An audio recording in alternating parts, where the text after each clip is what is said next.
Qué gran privilegio es poder dirigirme a toda la hermandad, a todos en el mismo día.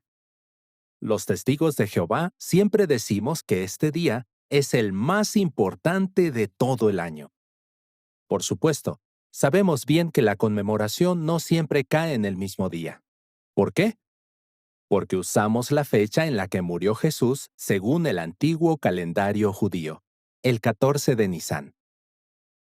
Para comenzar, el texto del día de hoy lo leerá el hermano Mark Numer, un ayudante del Comité de Enseñanza del Cuerpo Gobernante. Domingo 24 de marzo. Sigan haciendo esto en memoria de mí. Lucas 22:19. Gracias, Mark. Es un texto corto, pero muy importante. Nos llama la atención que este sea el mismo texto que se utilizó el día de la conmemoración del año 2023. El año pasado, quien estuvo a cargo de la adoración matutina fue el hermano Hurt. Él se concentró en lo que significaba la palabra esto y explicó con cuánta frecuencia esperaba Jesús que se celebrara la conmemoración de su muerte. Si esta semana quieren hacer algo más en su adoración en familia, quizás puedan ver la adoración matutina que hizo el hermano Hurt para la conmemoración del año pasado. Para encontrarla, vayan a jw.org y pongan conmemoración adoración matutina en el recuadro de búsqueda. Pueden volver a ver estas instrucciones cuando hagan su adoración en familia más adelante. El discurso de hoy va a girar en torno a otra expresión, de mí, la frase de mí. Jesús dijo, sigan haciendo esto en memoria de mí. ¿Qué quería Jesús que recordáramos acerca de él exactamente? ¿Solamente lo que iba a hacer en aquella ocasión? No. Claro que quería que recordáramos el sacrificio que hizo, pero también su significado. Tiene que ver con todo lo que hizo para cumplir el propósito divino. Jesús cumplió varias funciones. Primero que nada, en el cielo era el Hijo de Dios, un espíritu llamado Miguel. Luego, después de un espectacular milagro, llegó a ser el Hijo de Dios en la tierra, Jesucristo. Más adelante, después de morir y resucitar, se convirtió en algo más. Volvió a ser un espíritu, el ángel Miguel, pero ahora sería también sumo sacerdote y el futuro rey. Al venir a la tierra y morir como humano, sentó las bases para corregir todo el daño que ha causado la imperfección del ser humano desde el jardín de Edén. ¿Por qué dijo Jesús, sigan haciendo esto en memoria de mí? Él les dijo estas palabras a sus 11 discípulos fieles justo después de celebrar la última Pascua obligatoria. ¿Creen que se lo dijo porque quería que lo recordaran como el ser humano con el que habían pasado los últimos 2 o 3 años? Obviamente, jamás se olvidarían de Jesús ni de todo lo que hizo y les dijo mientras estuvo en la tierra con ellos. Lo tendrían grabado en su memoria para siempre. Toda su vida recordarían los milagros que hizo, sus enseñanzas y el buen ejemplo que les puso en toda ocasión. Noten que en Lucas 22, versículo 19, Jesús dice, sigan haciendo esto. Desde entonces y en adelante, Jesús pronunció esas palabras la noche antes de morir. Poco después, hizo un pacto con sus discípulos para que estuvieran con él en su reino celestial. El propósito principal por el que Jesús vino a la tierra no fue el de vivir como un ser humano, sino el de morir como un ser humano perfecto. Y eso es lo que él quería que sus discípulos recordaran. Sigan junto conmigo la lectura de Mateo 20, versículo 28. Aquí él recalca lo que debían recordar sus discípulos acerca de él. El Hijo del Hombre no vino para que le sirvieran, sino para servir a los demás y para dar su vida como rescate a cambio de muchas personas. Cuando estuvo en la tierra sirvió a sus discípulos, pero quería que tanto ellos como nosotros lo recordáramos como aquel que daría su vida como sacrificio, para acabar con el pecado y la muerte. que lo recordáramos como quien nos dio la oportunidad de disfrutar de vida eterna en el futuro, que lo recordáramos como el Jesús resucitado, un espíritu lleno de gloria que está sentado en un trono celestial en calidad de rey, junto a su Padre Jehová, el soberano de todo el universo.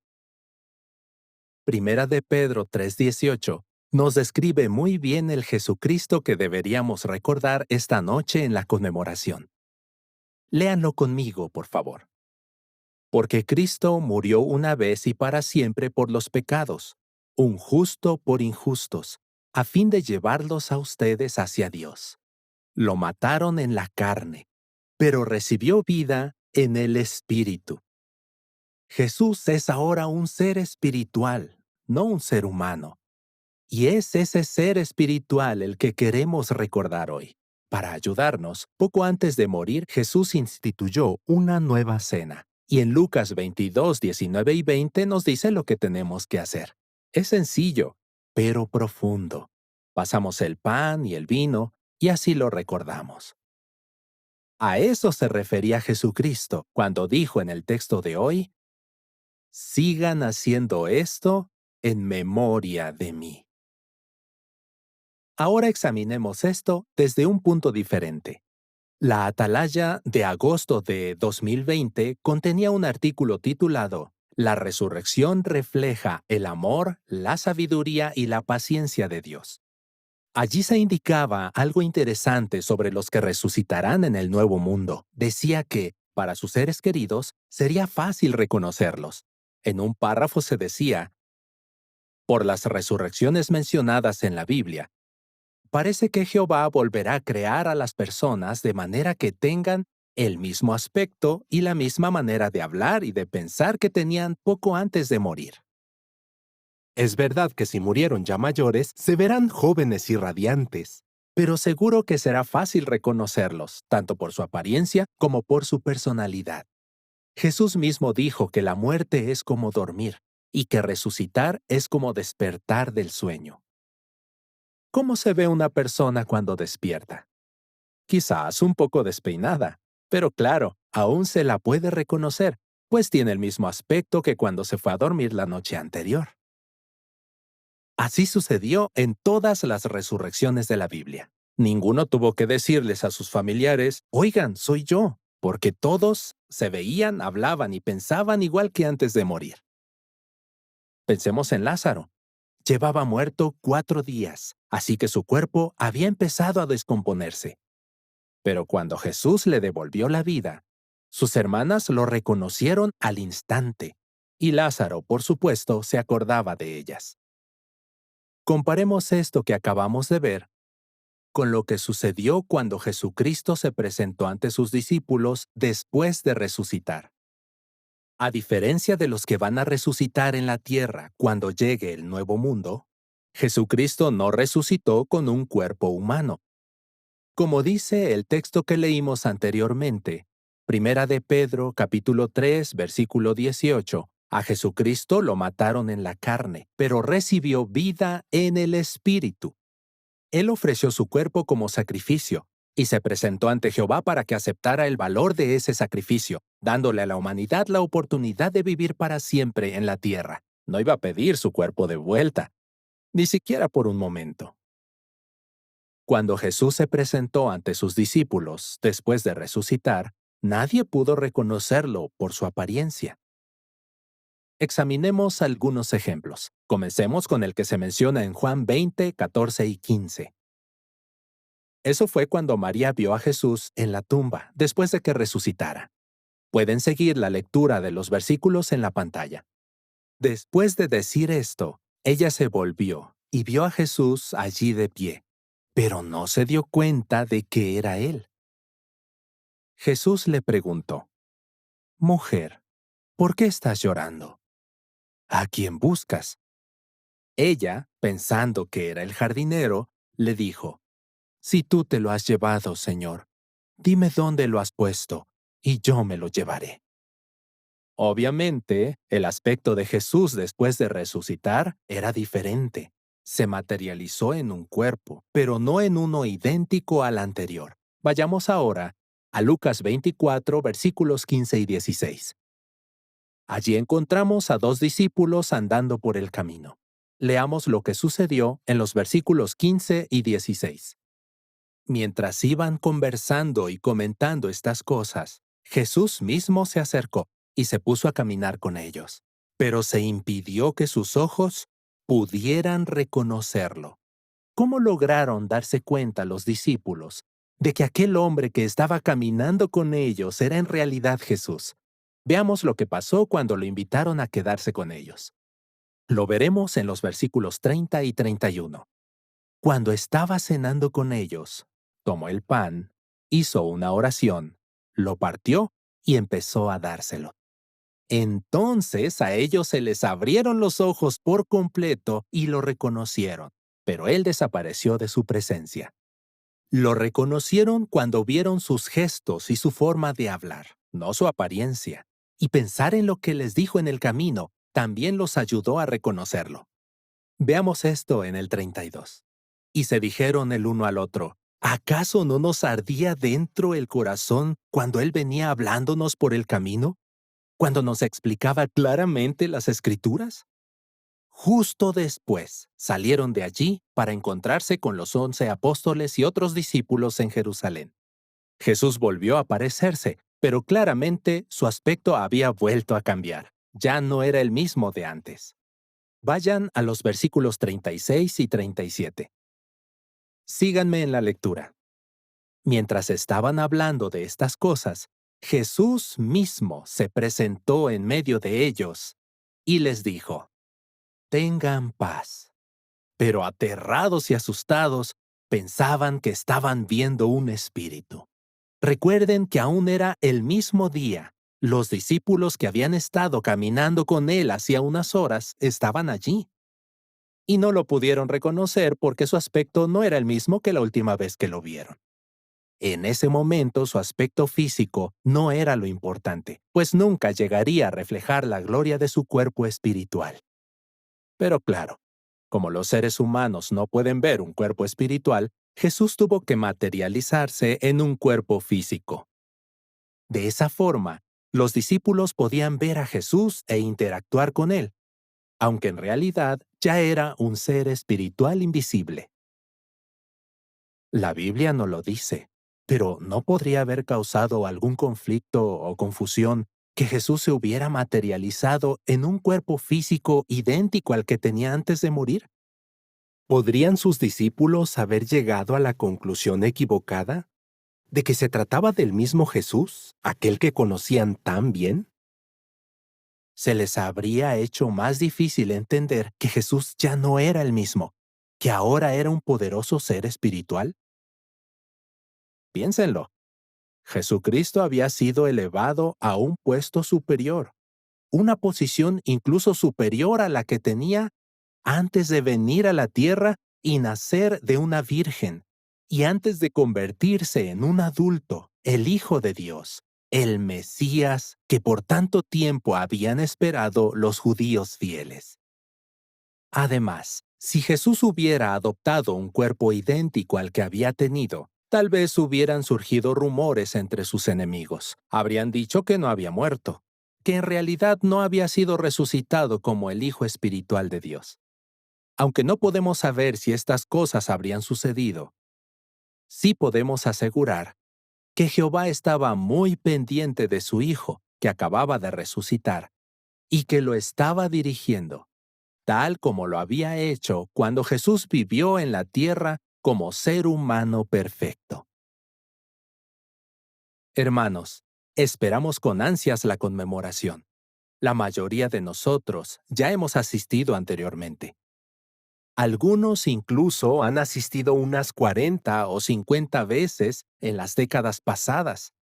Aún así, tenemos muchos deseos de recordar durante esta noche, en la conmemoración, lo que Jehová y Jesucristo hicieron por toda la humanidad.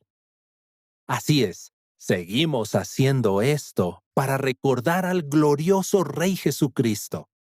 Y toda la honra y la alabanza irán a su Padre, que también es nuestro Padre, nuestro Salvador y el soberano del universo, Jehová.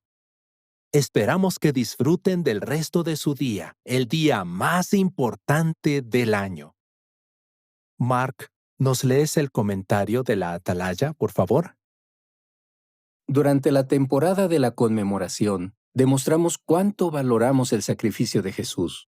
Por ejemplo, dedicamos tiempo a orar y meditar en el significado de su muerte. Además, invitamos a tantas personas como sea posible a que nos acompañen en este acontecimiento tan especial. Y no queremos que nada nos impida asistir a la conmemoración.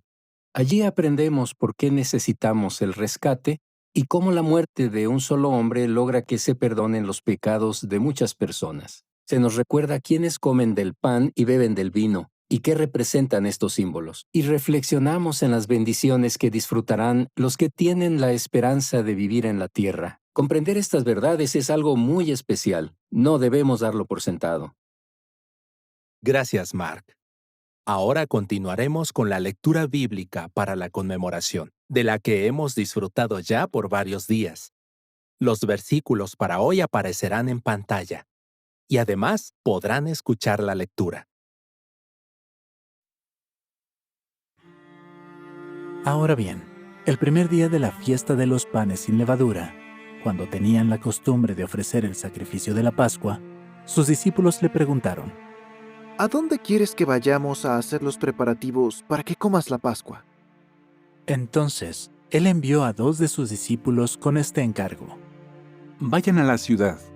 Allí se encontrará con ustedes un hombre que lleva una vasija de barro con agua. Síganlo, y donde sea que él entre, díganle al señor de la casa: el maestro dice, ¿dónde está el cuarto de invitados, para que yo coma la Pascua con mis discípulos?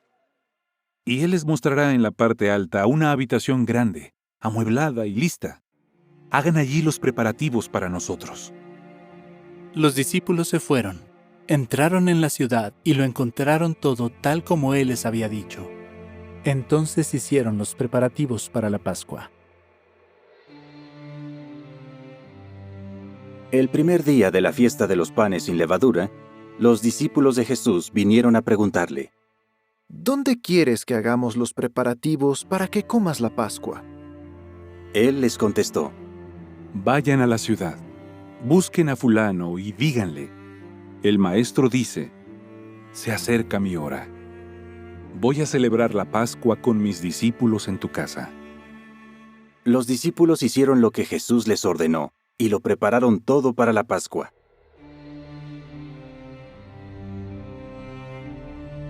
Después de caer la tarde, él llegó allí con los 12.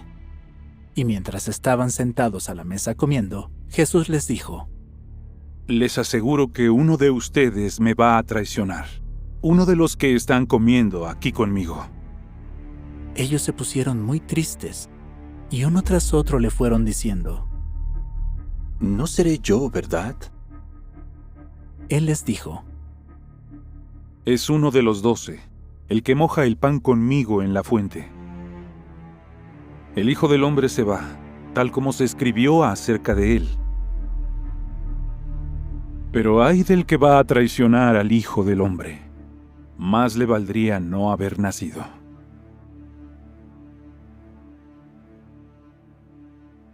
Mientras seguían comiendo, él tomó un pan, hizo una oración, lo partió, se lo dio a ellos y les dijo: Tómenlo. Esto representa mi cuerpo. Y tomó una copa, le dio gracias a Dios y se la dio a ellos. Y todos bebieron de ella.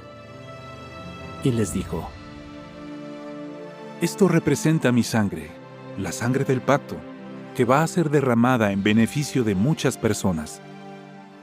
Les aseguro que ya no beberé más del producto de la vid hasta el día en que beba vino nuevo en el reino de Dios.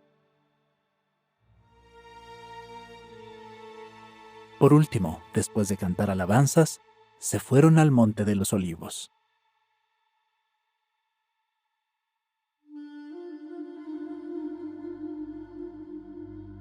Y Jesús les dijo: Todos ustedes van a fallar, porque está escrito, heriré al pastor, y las ovejas serán dispersadas. Pero después de ser resucitado, iré delante de ustedes camino a Galilea. Pedro le respondió: Incluso si todos los demás fallan, yo no lo haré. Entonces Jesús le dijo: Te aseguro que hoy mismo, esta misma noche, antes de que un gallo cante 2 veces, tú negarás 3 veces que me conoces. Pero él seguía insistiendo: Aunque tenga que morir contigo, yo nunca negaré conocerte. Y todos los demás empezaron a decir lo mismo.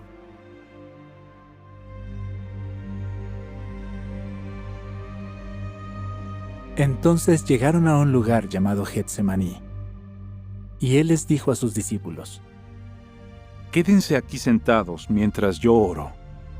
Y se llevó a Pedro, a Santiago y a Juan, y empezó a sentirse profundamente afligido y muy angustiado.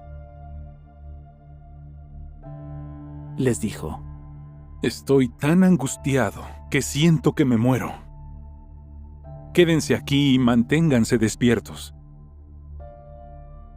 Luego se alejó un poco de ellos, cayó al suelo y empezó a orar pidiendo que, si era posible, no le llegara aquella difícil hora. Decía: Abba, Padre, para ti todo es posible. Quítame esta copa. Pero que no se haga lo que yo quiero, sino lo que tú quieres. Después volvió a donde estaban ellos y los encontró dormidos. Y le preguntó a Pedro: Simón, ¿te dormiste? ¿No tuviste fuerzas para mantenerte despierto ni siquiera 1 hora? Manténganse despiertos y oren constantemente para que no caigan en la tentación. Claro, el espíritu está dispuesto, pero la carne es débil. Entonces se fue a orar de nuevo y pidió lo mismo que antes. Volvió otra vez y los encontró durmiendo, porque tenían los ojos cargados de sueño. Y ellos no sabían qué decirle. Y vino por tercera vez y les dijo: ¿Están durmiendo y descansando en un momento como este? Basta. Ha llegado la hora. Miren, el Hijo del Hombre va a ser entregado en manos de pecadores. Levántense, vámonos. Miren, ya está llegando el que me va a traicionar. Enseguida, mientras él todavía estaba hablando, llegó Judas, uno de los 12, y con él venía una multitud armada con espadas y garrotes, enviada por los sacerdotes principales, los escribas y los ancianos. Ahora bien, el traidor había quedado en darles esta señal: Al que yo bese, ese es. Deténganlo y llévenselo bien custodiado. Así que fue directamente hacia él, se le acercó y le dijo: Rabí. Y le dio un beso cariñoso. De modo que lo agarraron y lo detuvieron. Pero uno de los que estaban allí sacó su espada, atacó al esclavo del sumo sacerdote y le cortó la oreja. Por su parte, Jesús les dijo: ¿Salieron con espadas y garrotes para arrestarme como si yo fuera un ladrón? Día tras día estuve con ustedes enseñando en el templo y no me detuvieron. Pero esto ha pasado para que se cumplan las Escrituras. Y todos lo abandonaron y huyeron.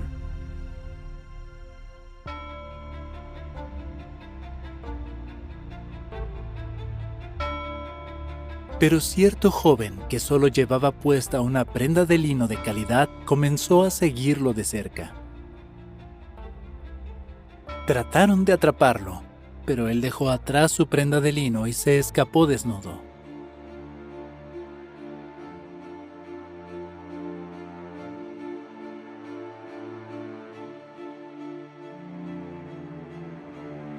Entonces llevaron a Jesús ante el sumo sacerdote. Y todos los sacerdotes principales, los ancianos y los escribas se reunieron. Pedro lo siguió de lejos hasta entrar en el patio del sumo sacerdote, donde se quedó sentado con los sirvientes de la casa calentándose junto al fuego. Los sacerdotes principales y todo el Sanedrín buscaban algún testimonio contra Jesús para que lo mataran, pero no encontraban ninguno. Y la verdad es que muchos presentaban acusaciones falsas contra él, pero sus testimonios no coincidían. También, algunos se pusieron de pie y lanzaron este testimonio falso contra él. Nosotros le oímos decir: yo derribaré este templo que fue hecho por la mano del hombre, y en 3 días levantaré otro que no estará hecho por la mano del hombre. Pero ni en esto coincidían sus testimonios. Entonces el sumo sacerdote se puso de pie en medio de ellos y le preguntó a Jesús: ¿No respondes nada? ¿Qué hay de lo que estos hombres testifican contra ti? Pero él se quedó callado, no respondió nada. De nuevo el sumo sacerdote se puso a interrogarlo. Le preguntó: ¿Eres tú el Cristo, el Hijo del Bendito? Jesús entonces le respondió: Lo soy. Y ustedes verán al Hijo del Hombre sentado a la derecha del poder y viniendo con las nubes del cielo. Al oír esto, el sumo sacerdote se rasgó la ropa y dijo: ¿Para qué necesitamos más testigos? Ustedes mismos han oído la blasfemia. ¿Cuál es su decisión? Todos decidieron que merecía morir. Y algunos se pusieron a escupirle, a cubrirle la cara, a darle puñetazos y a decir: ¡Profetiza! Y después de darle bofetadas, los guardias del tribunal se lo llevaron. Mientras Pedro estaba abajo en el patio, llegó una de las sirvientas del sumo sacerdote. Cuando vio a Pedro calentándose junto al fuego, lo miró fijamente y le dijo: Tú también andabas con el Nazareno, ese Jesús. Pero él lo negó. Dijo: Ni lo conozco, ni entiendo de qué me hablas. Entonces salió a la entrada. Pero la sirvienta lo vio y otra vez se puso a decirles a los que estaban allí: Este es uno de ellos. Y él seguía negándolo. Poco después, los que estaban por allí se pusieron a decirle de nuevo a Pedro: No hay duda de que tú eres uno de ellos, porque está claro que eres Galileo. Entonces él empezó a maldecir y a jurar. Yo no conozco al hombre del que hablan. Al instante, un gallo cantó por segunda vez, y Pedro recordó lo que Jesús le había dicho: antes de que un gallo cante 2 veces, tú negarás 3 veces que me conoces. Destrozado, rompió a llorar.